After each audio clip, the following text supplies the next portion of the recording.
मखमली गाद्या, एकाखाली एक अशा 7 गाद्यांच्या वर परीराणी झोपायची. तरी सुद्धा तिला झोप नाही यायची. वैद्य हकीम झाले, सगळं करून झालं. शेवटी कळालं त्याचं कारण काय होतं? त्या 7 मखमली गाद्यांच्या खाली एक मोरपीस होतं आणि ते मोरपिसाचे बळ परीराणीच्या पाठीवर रुजले होते.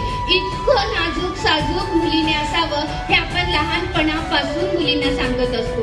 मग हे सांगता सांगता कधीतरी सावित्री आईची लेखणी हातात येते आणि मग नंतर कळतं खूप लढी मर्दानी गोतो झाशी वाली राणी थी आणि आम्ही झाशीच्या राण्या तयार होतो. बरोबर की नाही? त्यामुळे लहानपणापासूनच परीची गोष्ट सांगण्यापेक्षा झाशीच्या राणीची, सावित्रीची, जिजाऊंची गोष्ट आपल्या लेकींना सांगणं ही आपली जबाबदारी आहे. आणि तर भविष्यामध्ये जागतिक महिला दिन साजरा करावा लागणार नाही, कारण की प्रत्येक मुलाच्या नजरेत प्रत्येक स्त्रीबद्दल आदरच तुम्हाला दिसेल आणि जिथं दिसणार नाही तिथं त्याला सामोरं जाण्यासाठी आपली लेक सुद्धा तितकीच सक्षमपणे तयार असेल.